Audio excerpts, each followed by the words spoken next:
I'm in Israel on Masada. You see the desert behind me? I mean, there's nothing green. It's just desert. It's dirt. It's sand as far as the eye can see. In fact, the average rainfall per year in this desert in Israel around Masada is 40 milliliters. A water bottle is 50 milliliters. This is how much it rains in a year. Now you better understand what's been going on in Genesis with Joseph. Remember, his brothers sell him into slavery. He ends up being a slave in Potiphar's house. Then he's falsely accused of being inappropriate with his wife, and he's thrown into a prison. So he's gone from slavery to prisoner and then to prime minister. I mean, it's a long way to go from a prison to the palace. It was so windy on Masada that the rest of my video was unusable. You couldn't even hear my voice. So I'm back in Jerusalem, but you could tell when I was in the desert just what it must have been like during the famine that we read about in the book of Genesis. Remember that Joseph had interpreted the dream that there would be 7 years of plenty where they stored up all that food, and then 7 years of famine. And they were 2 years into the famine. And you can imagine what that's like now that you've seen the desert around Masada. But we pick up the story where Joseph has now gone from the pit to the pinnacle, from the prison to the palace.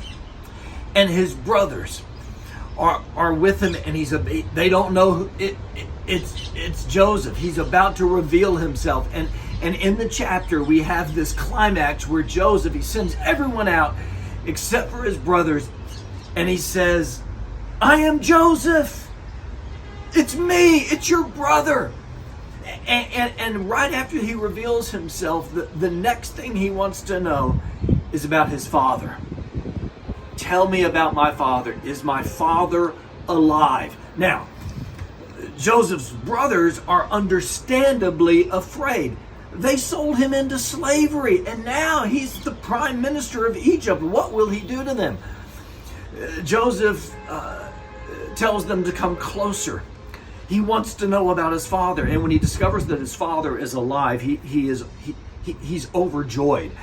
And his brothers are now silent. They can't speak. And Joseph, he brings them in closer, and he basically says to them, "Don't be angry with yourself.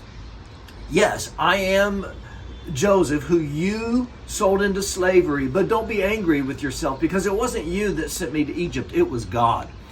In other words, God had a plan. Joseph says in this chapter, God sent me here to save lives. And he's about to save his brothers' lives and his father's life, but he's about to save his entire family. In fact, Joseph says, "You go back and you get my father, and all of you are going to move here to Egypt, and you can live in the land of Goshen," which was a very, very fertile land. There's a couple of things that should stand out to you. One is his ability to forgive, and the other is that God works out everything for his people. Remember, Joseph said, it wasn't you, it was God who sent me here.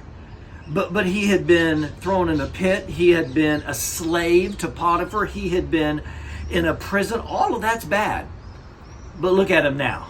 He's the prime minister of Egypt.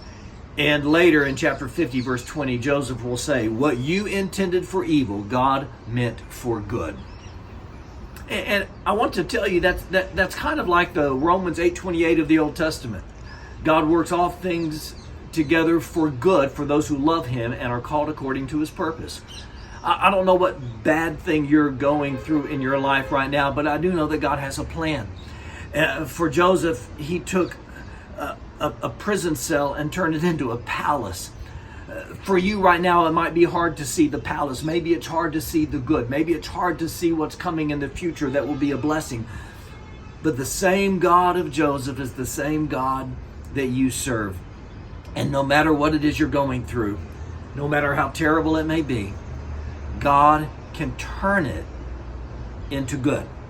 Trust Him. He's still on His throne. I'm standing here in the Holy Land, but I will be back this coming Sunday. Can't wait to preach and to see you then. Until Sunday, shalom.